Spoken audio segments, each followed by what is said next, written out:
All right, breaking news we're tracking at the moment. The US Embassy has just clarified that no new advanced medium-range air-to-air missiles would be delivered to Pakistan. That's the latest we're tracking on NDTV at the moment.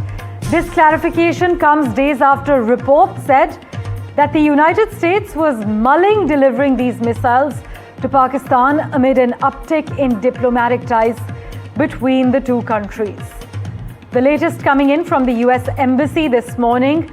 The US Embassy has clarified that no new advanced medium-range air-to-air missiles would be delivered to Pakistan. My colleague Vishnu Shom has been tracking the latest developments for us. He has sent us all this information. Vishnu, how significant is this clarification in military terms for Pakistan? I think this is very important because remember, Pakistan operates US-built F-16 aircraft. This has been the pride of the Pakistan Air Force for decades. These aircraft have been modified and they've been upgraded, and they have in fact, they already use the AMRAAM missile, albeit older variants.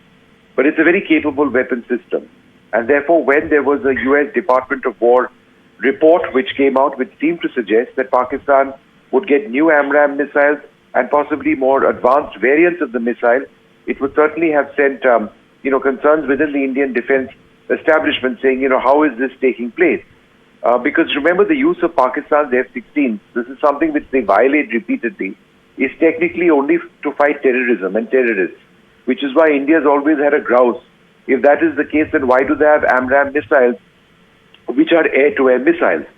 That being said, the American government has now clarified, and the statement from the US Embassy is quite strong.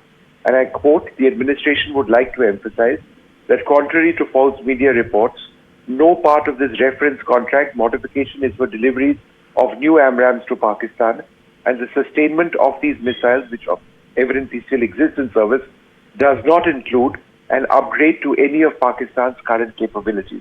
So that's an important clarification from the Americans at a time when obviously tensions between India and America are India and Pakistan are very high.